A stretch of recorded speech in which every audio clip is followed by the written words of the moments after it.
Welcome to Abirami kitchens. இன்றைக்கி ரொம்ப டேஸ்டியாக ஹெல்த்தியாக ஒரு ரெசிபி பார்க்க போகிறோம். என்னென்னா ராகி அடை. அதுக்கு செய்ய தேவையான பொருட்கள் என்னென்ன பார்க்கலாமா? 1 கப்பு ராகி மாவு, 1 கப்பு முருங்கைக்கீரை, 1 வெங்காயம் பொடியாக நறுக்கிறது, கொஞ்சம் இஞ்சி துண்டு பொடியாக நறுக்கிறது, 2 பச்சை மிளகாய் பொடியாக நறுக்கிறது, கொஞ்சம் கருவேப்பிலை தேவைக்கேற்ற மாதிரி, கடுகு தாளிக்க. ஒரு பாத்திரத்தில் இந்த தண்ணியை வச்சுட்டு கல்லுப்பு போட்டு கொதிக்க விடலாம். கடாயில் தேவையான எண்ணெய் விட்டுக்கலாம். ஏன்னா இதை வதக்கிக்கணும். தாளிச்சிடலாம்.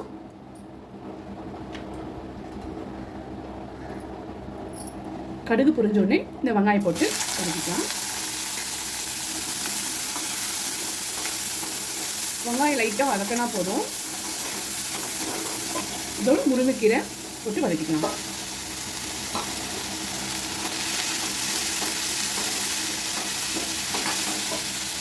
இதோடு சேர்த்து கொஞ்சம் இஞ்சி, நறுக்கின பச்சை மிளகாய், கருவேப்பிலை.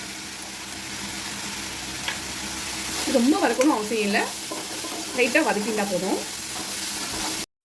ஸோ இந்த பதத்துக்கு வதங்கியிருக்கு. இது போதும். ரொம்ப வதங்கலாம் நல்லா இருக்காது, மீடியமாக போதும். இந்த வதங்கவே போதும். ஸ்டவ் ஆஃப் பண்ணிக்கலாம். நம்ம தண்ணி வச்சுருக்கோம் இல்லையா, உப்பு போட்டு அதை கொதிச்சிச்சு, நம்ம ஆஃப் பண்ணிடலாம். இப்போ இந்த ராகி மாவை போட்டுட்டு கொஞ்சம் போல தண்ணி விட்டு கலந்துக்கலாம். ஏன்னா ஆல்ரெடி இந்த கொதிக்கிற தண்ணியிலேயே நம்ம உப்பு போட்டிருக்கோம். தேவையான அளவு தண்ணி போட்டு இதை வந்து நல்லா கலந்து வச்சுக்கலாம்.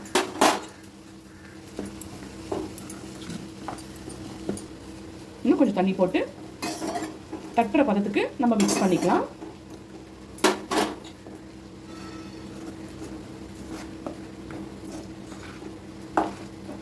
இங்கே பாருங்கள், நல்லா மிக்ஸ் ஆயிடுச்சு. இந்த ராகி எடை தட்டுற பதத்துக்கு வந்துருச்சு. இப்போ நம்ம வதக்கின இதெல்லாம் நம்ம சேர்த்துக்கலாம். நம்ம முருங்கைக்கீரை, வெங்காயம், இஞ்சி, பச்சை மிளகாய், கருவேப்பிலை இதெல்லாம் போட்டு வதக்கிருக்கு இல்லையா, இதோட போட்டு நல்லா மிக்ஸ் பண்ணிக்கலாம்.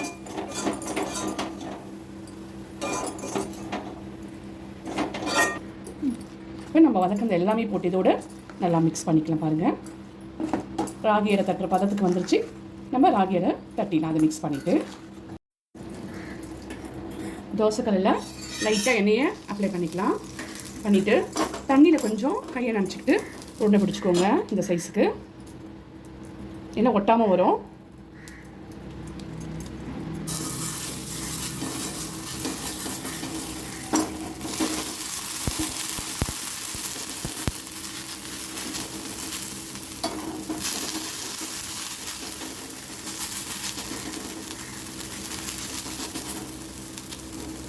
நடுவில் கொஞ்சம் இப்படி போட்டு கொடுக்கணும்.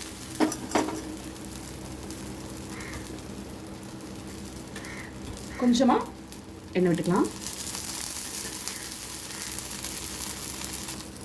வெந்திருக்கும். நம்ம திருப்பிடலாம். இப்போ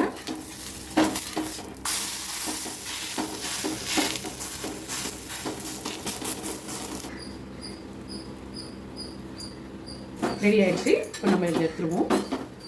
இதை பாருங்க, நல்லா வெந்துருச்சு. ராகி அடை ரெடி.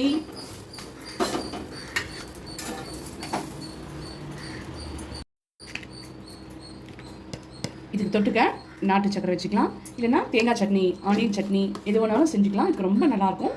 நாட்டு சக்கரையும் ரொம்ப டேஸ்டியாக இருக்கும். ட்ரை பண்ணி பாருங்கள்.